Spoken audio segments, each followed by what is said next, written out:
New Treasure Seekers by Edith Nesbit. Chapter 1.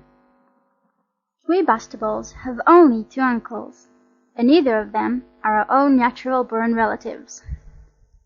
One is a great-uncle, and the other is the uncle from his birth of Albert, who used to live next door to us, in the Lewisham Road. When we first got to know him, it was over some baked potatoes, and is quite another story. We called him Albert next door's uncle, and then Albert's uncle for short. But Albert's uncle and my father joined in taking a jolly house in the country, called the Moat House, and we stayed there for our summer holidays. And it was there, through an accident to a pilgrim with peas in his shoes, that's another story too, that we found Albert's uncle's long-lost love, and as she was very old indeed, 26 next birthday, and he was ever so much older in the vale of years, he had to get married almost directly, and it was fixed for about Christmas times. And when our holidays came, the whole 6 of us went down to the Moat House with father and Albert's uncle. We never had a Christmas in the country before.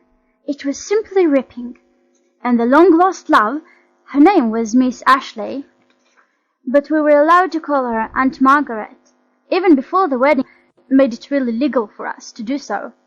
She and her jolly clergyman brother used to come over, and sometimes we went to the Cedars, where they live, and we had games and charades and hide-and-seek and devil-in-the-dark, which is a game girls pretend to like, and very few do really, and crackers and a Christmas tree for the village children, and everything you can jolly well think of. And all the time, whenever we went to the Cedars, there were all sorts of silly fuss going on about the beastly wedding, boxes coming from London with hats and jackets in, and wedding presents, all glassy and silvery, or else brooches and chains, and clothes sent down from London to choose from. I can't think how a lady can want so many petticoats and boots and things just because she's going to be married. No man would think of getting 24 shirts and 24 waistcoats and so on, just to be married in. It's because they're going to Rome, I think, Alice said when we talked it over before the fire in the kitchen the day Mrs. Pettigrew went to see her aunt, and we were allowed to make toffee. You see, in Rome you can only buy Roman clothes, and I think they're all stupid bright colours. At least I know the sashes are. You steer now, Oswald. My face is all burnt black. Oswald took the spoon, though it was really not his turn by 3. But he is one whose nature is so that he cannot make a fuss about little things, and he knows he can make toffee. Lucky hounds, H.O. said, to be going to Rome. I wish I was. Hounds isn't polite, H.O. dear, Dora said, and H.O. said, well, lucky bargees, then. It's the dream of my life to go to Rome, Noel said. Noel is our poet brother. Just think of what the man says in the Roman Road. I wish they'd take me. They won't, Dickie said. It costs a most awful lot. I heard father saying so only yesterday. It would only be the fare, Noel answered, and I'd go third, or even in a cattle truck, or a luggage van. And when I got there, I could easily earn my own living. I'd make ballads and sing them in the streets. The Italians would give me lyres. That's the Italian kind of shilling. They spell it with an I. It shows how poetical they are out there. They're calling it that. But you couldn't make Italian poetry, H.O. said, staring at Noel with his mouth open. Oh, I don't know so much about that, Noel said. I could jolly soon learn anyway. And just to begin with, I do it in English. There's sure to be some people who would understand, and even if they didn't, don't you think their warm southern hearts would be touched to see a pale foreign figure singing plaintive ballads in an unknown tongue? I do. Oh, they chuck along the lyres fast enough. They're not hard and cold like North people. Why, everyone here is a brewer or a baker or a bunker or a butcher or something dull. Over there they're all bandits, or vineyarders, or play the guitar or something, and they crush the red grapes and dance and laugh in the sun. You know jolly well they do." "This stuff is about done," said Oswald suddenly. "H.O., shut your silly mouth and get a cupful of cold water." And then, what with dropping a little of the toffee into the water to see if it was ready, and pouring some on a plate that wasn't buttered, and not being able to get it off again when it was cold without breaking the plate, and the warm row there was about its being one of the best dinner service ones, the wild romances of Noel's poetical intellect went out of our heads altogether, and it was not till later, and when deep in the waters of affliction, that they were brought back to us. Next day H.O. said to Dora, "I want to speak to you all by yourself and me." So they went into the secret staircase that creaks and hasn't been secret now for countless years, and after that Dora did some white sewing she wouldn't let us look at, and H.O. helped her. "It's another wedding present, you may depend," Dicky said, "a beastly surprise, I shouldn't wonder," and no more was said. The rest of us were busy skating on the moat, for it was now freezing hard. Dora never did care for skating. She says it hurts her feet. And now Christmas and Boxing Day passed like a radiating dream, and it was the wedding day. We all had to go to the bride's mother's house before the wedding, so as to go to church with the wedding party. The girls had always wanted to be somebody's bridesmaids, and now they were. In white cloth coats like coachmen, with lots of little capes and white beaver bonnets. They didn't look so bad, though rather as if they were in a Christmas card, and their dresses were white silk, like pocket handkerchiefs, under the long coats. And their shoes had real silver buckles. Our great Indian uncle gave them. H.O. went back just as the wagonette was starting, and came out with a big brown paper parcel. We thought it was the secret surprise present Dora had been making, and indeed, when I asked her, she nodded.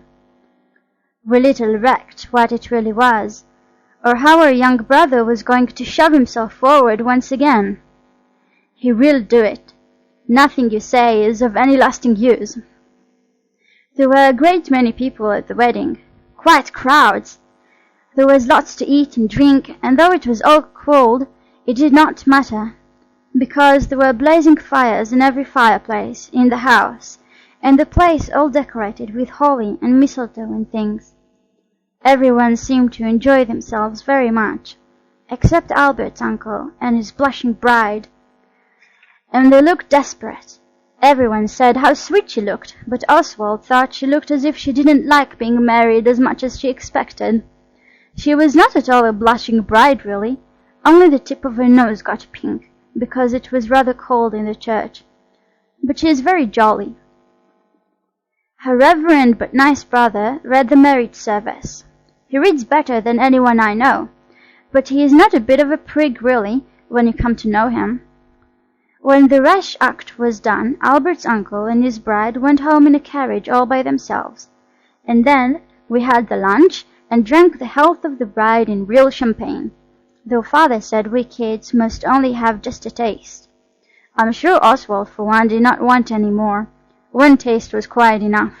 Champagne is like soda water with medicine in it. The sherry we put sugar in once was much more decent.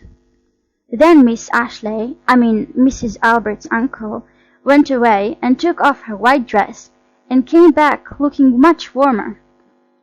Dora heard the housemaid say afterwards that the cook had stopped the bride on the stairs with a basin of hot soup that would take no denial, because the bride, poor dear young thing, not a bite or sup had passed her lips that day. We understood then why she had looked so unhappy. But Albert's uncle had had a jolly good breakfast, fish and eggs and bacon, and 3 goes of marmalade, so it was not hunger made him sad. Perhaps he was thinking what a lot of money it cost to be married and go to Rome. A little before the bride went to change, H.O. got up and reached his brown paper parcel from under the sideboard and sneaked out. We thought he might have let us see it given, whatever it was, and Dora said she had understood he meant to, but it was his secret. The bride went away looking quite comfy in a furry cloak, and Albert's uncle cheered up at the last and threw off the burden of his cares and made a joke. I forget what it was. It wasn't a very good one, but it showed he was trying to make the best of things. Then the bridal sufferers drove away with the luggage on a cart, heaps and heaps of it, and we all cheered and threw rice and slippers. Mrs. Ashley and some other old ladies cried. And then everyone said, "What a pretty wedding," and began to go. And when our wagonette came round, we all began to get in, and suddenly Father said, "Where's H.O.?" And we looked around. He was in absence. "Fetch him along sharp, some of you," Father said. "I don't want to keep the horses standing here in the cold all day." So Oswald and Dickie went to fetch him along. We thought he might have wandered back to what was left of the lunch, for he is young and he does not always know better. But he was not there, and Oswald did not even take a crystallized fruit in passing. He might easily have done this, and no one would have minded, so it would not have been wrong. But it would have been ungentlemanly. Dickie did not either. H.O. was not there.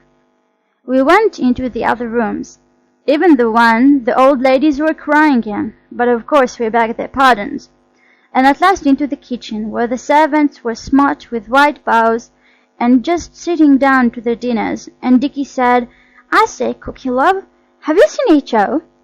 "Don't come here with your imperence," the cook said, but she was pleased with Dickie's unmeaning compliment all the same. "I see him," said the housemaid. "He was colloguing with the butcher in the yard a bit since. He's got a brown paper parcel. Perhaps he got a lift home." So we went and told Father, and about the white present in the parcel. "I expect he was ashamed to give it after all," Oswald said, "so he hooked off home with it." And we got into the wagonette. "It wasn't a present, though," Dora said. "It was a different kind of surprise, but it really is a secret." Her good father did not command her to betray her young brother. But when we got home, H.O. wasn't there. Mrs. Pettigrew hadn't seen him, and he was nowhere about. Father biked back to the Cedars to see if he turned up. No. Then all the gentlemen turned out to look for him through the length and breadth of the land. "He's too old to be stolen by gypsies," Alice said. "And too ugly," said Dickie. "Oh, don't," said both the girls. "And now when he's lost, too." We had looked for a long time before Mrs. Pettigrew came in with the parcel she said the butcher had left. It was not addressed, but we knew it was H.O.'s because of the label on the paper from the shop where Father gets his shirts. Father opened it at once. Inside the parcel we found H.O.'s boots and braces, his best hat and his chest protector, and Oswald felt as if we had found his skeleton. "Any row with any of you?" Father asked, but there hadn't been any. Was he worried about anything, done anything wrong, was afraid to own up? We turned cold, for we knew what he meant. That parcel was so horribly like the lady's hat and gloves that she takes off on the seashore and leaves with a letter saying it has come to this. "No, no, no, no!" was all we said. "He was perfectly jolly all morning." And then suddenly Dickie leaned on the table and one of H.O.'s boots toppled over. And there was something white inside. It was a letter. H.O. must have written it before we left home. It said, "Dear Father and everyone, I am going to be a clown. When I am rich and revered, I will come back rolling. Your affectionate son, Horace Octavius Bastable." "Rolling?" Father said. "He means rolling in money," Alice said. Oswald noticed that everyone around the table where H.O.'s boots were dignifiedly respected as they lay was a horrid pale colour, like when the salt is thrown into snapdragons. "Oh dear!" Dora cried. "That was it. He asked me to make him a clown's dress and keep it deeply secret. He said he wanted to surprise Aunt Margaret and Albert's uncle, and I didn't think it was wrong," said Dora, screwing up her face. She then added, Oh dear, oh." And with these concluding remarks she began to howl. Father thumped her on the back in an absent yet kind way. "But where is he gone?" he said, not to anyone in particular. "Saw the butcher. He said H.O. asked him to take a parcel home and went back round the Cedars." Here Dickie coughed and said, "I didn't think he meant anything, but the day after Noel was talking about singing ballads in Rome and getting poets' lyres given him, H.O. did say if Noel had been really keen on the Roman lyres and things, he could easily have been a stowaway and gone unknown." "Stowaway?" said my father, sitting down suddenly and hard. "In Aunt Margaret's big dress basket, the one she let him hide in when we had him sick there. He talked a lot about it after Noel had said that about the lyres, and the Italians being so poetical, you know. You remember that day we had toffee?" My father is prompt and decisive in action. So is his eldest son. "I'm off to the Cedars," he said. "Do let me come, father," said the decisive son. "You may want to send a message." So in a moment father was on his bike, and Oswald on the step, a dangerous but delightful spot, and off to the Cedars. "Have your teas, and don't any more of you get lost, and don't sit up if we're late," father howled to them as we rushed away. How glad then the thoughtful Oswald was that he was the eldest. It was very cold in the dusk on the bicycle, but Oswald did not complain. At the Cedars my father explained in a few manly but well-chosen words, and the apartment of the dear departed bride was searched. Because, said my father, if H.O. really was little ass enough to get into that basket, he must have turned out something to make room for himself. Sure enough, when they came to look, there was a great bundle rolled in a sheet under the bed, all lace things and petticoats and ribbons and dressing gowns and ladies' flummery. "If you will put these things in something else, I'll catch the express to Dover and take it with me," father said to Mrs. Ashley. And while she packed the things, he explained to some of the crying old ladies who had been unable to leave off how sorry he was that a son of his, but you know the sort of thing. Oswald said, "Father, I wish you'd let me come too. I won't be a bit of trouble." Perhaps it was partly because my father didn't want to let me walk home in the dark, and he didn't want to worry the Ashleys any more by asking them to send me home. He said this was why, but I hope it was his loving wish to have his prompt son so like him in his decisiveness with him. We went. It was an anxious journey. We knew how far from pleased the bride would be to find no dressing gowns and ribbons, but only H.O. crying and cross and dirty, as likely as not, when she opened the basket at the hotel at Dover. Father smoked to pass the time, but Oswald had not as much as a peppermint or a bit of Spanish licorice to help him through the journey. Yet he bore up. When we got out of Dover, there were Mr. and Mrs. Albert's uncle on the platform. "Hello," said Albert's uncle. "What's up? Nothing wrong at home, I hope?" "We've only lost H.O.," said father. "You don't happen to have him with you?" "No, but you're joking," said the bride. "We've lost a dress basket." Lost a dress basket! The words struck us dumb, but my father recovered speech and explained. The bride was very glad when we said we had brought her ribbons and things, but we stood in anxious gloom, for now H.O. was indeed lost. The dress basket might be on its way to Liverpool or rocking on the Channel, and H.O. might never be found again. Oswald did not say these things. It is best to hold your jaw when you want to see a thing out, and are liable to be sent to bed at a strange hotel if anyone happens to remember you. Then suddenly the station master came in with a telegram. It said, "A dress basket without label at Cannon Street, detained for identification, suspicious sounds from inside, detained, inquirers, dynamite machine suspected." He did not show us this till my father had told him about H.O., which it took some time for him to believe. And then he did, and laughed, and said he would wire them to get the dynamite machine to speak, and if so, to take it out and keep it till its father called for it. So back we went to London, with hearts A little lighter, but not gay, for we were a very long time from the last things we had had to eat, and Oswald was almost sorry he had not taken those crystallized fruit. It was quite late when we got to Cannon Street, and we went straight into the cloakroom, and there was the man in charge, a very jolly chap, sitting on a stool. And there was H.O., the guilty stowaway, dressed in a red and white clown's dress, very dusty, and his face as dirty as I have ever seen it, sitting on someone else's tin box, with his feet on somebody else's portmanteau, eating bread and cheese and drinking ale out of a can. My father claimed him at once, and Oswald identified the basket. It was very large. There was a tray on the top with hats in it, and H.O. had this on top of him. We all went to bed in Cannon Street Hotel. My father said nothing to H.O. that night. When we were in bed, I tried to get H.O. to tell me all about it, but he was too sleepy and cross. It was the beer and the knocking about in the basket, I suppose. Next day we went back to the Moat House, where the raving anxiousness of the others had been cooled the night before by a telegram from Dover. My father said he would speak to H.O. in the evening. It is very horrid not to be spoken to at once and get it over, but H.O. certainly deserved something. It is hard to tell this tale, because so much of it happened all at once but at different places.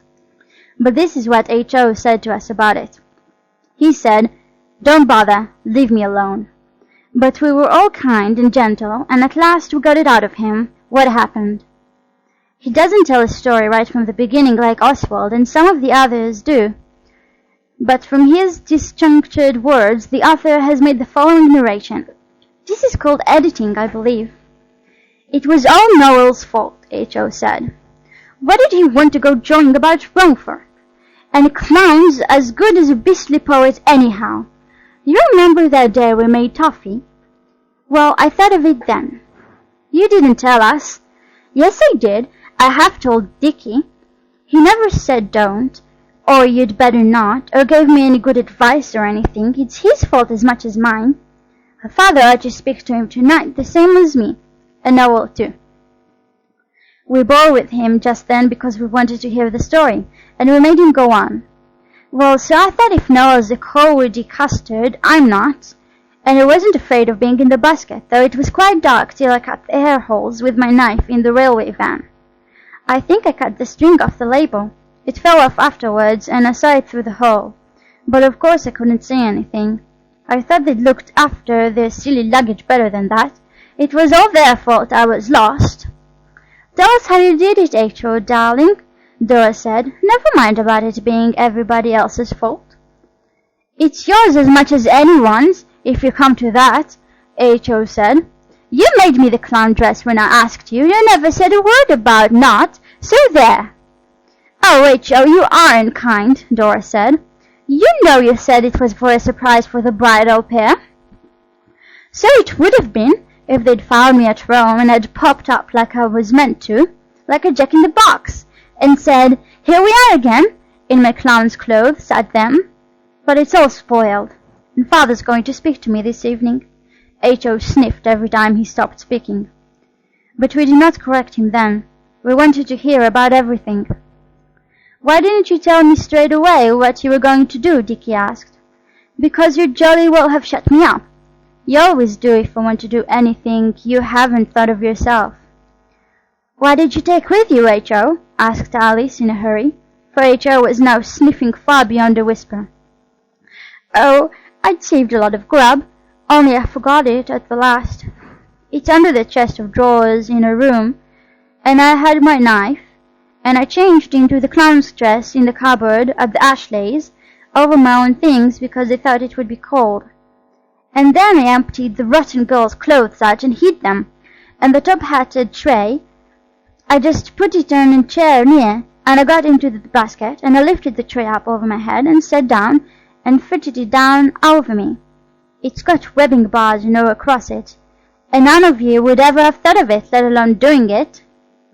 "I should hope not," Dora said, but H.O. went on unhearing.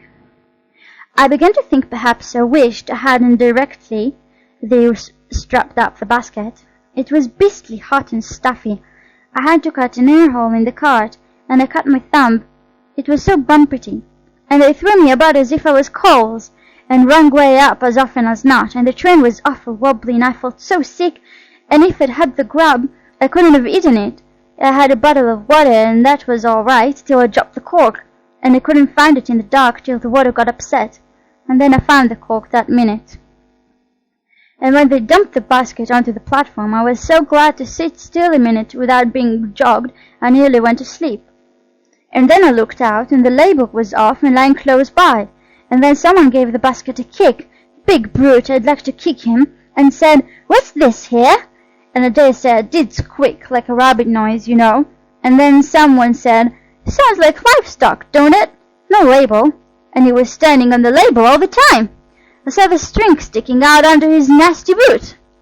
And then they trundled me off somewhere, on a wheelbarrow it felt like, and dumped me down again in a dark place, and I couldn't see anything more. "I wonder," said the thoughtful Oswald, "what made them think you were a dynamite machine?" "Oh, that was awful," H.O. said. "It was my watch. I wound it up just for something to do. You know the row it makes since it was broken, and I heard someone says, 'Just what's that?' And then, 'Sounds like an infernal machine.' Don't go shoving me, Dora. It was him said it, not me. And then, if I was the inspector, I'd dump it down the river, so I would. Anyway, let's shift it." But the other said, "Let her alone." So I wasn't dumped any more, and they fetched another man. And there was a heap of jaw, and I heard them say police, so I let them have it. "What did you do?" "Oh, we just kicked about in the basket, and I heard them all start off, and I shouted, 'Hey, here, let me out, can't you?' And did they?" "Yes, but not for ever so long. I had to jaw at them through the cracks of the basket, and when they opened it there was quite a crowd, and they laughed ever so, and gave me bread and cheese, and said I was a plucky youngster. And I am, and I do wish Father wouldn't put things off so. He might just as well have spoken to me this morning, and I can't see I've done anything so awful, and it's all your faults for not looking after me. Aren't I a little brother? And it's your duty to see I do what's right. You've told me so often enough." These last words checked the severe reprimand trembling on the hitherto patient Oswald's lips. And then H.O. began to cry, and Dora nursed him, though generally he is much too big for this and knows it. And he went to sleep on her lap, and said he didn't want any dinner. When it came to Father speaking to H.O. that evening, it never came off, because H.O. was ill in bed, not sham, you know, but real, sent for the doctor ill.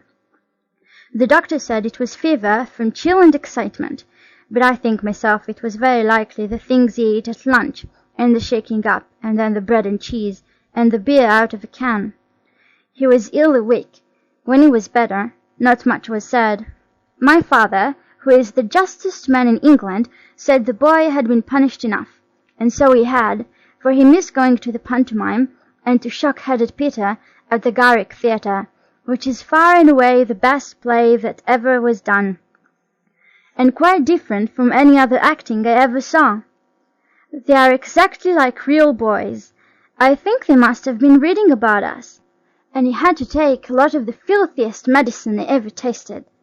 I wonder if Father told the doctor to make it nasty on purpose. A woman would have directly, but gentlemen are not generally so sly. Anyway, you live and learn. None of us would now ever consent to be a stowaway, no matter who wanted us to, and I don't think H.O. is very likely to do it again. The only meant punishment he had was seeing the clown's dress burnt before his eyes by Father. He had bought it all with his own saved-up money, red trimmings and all.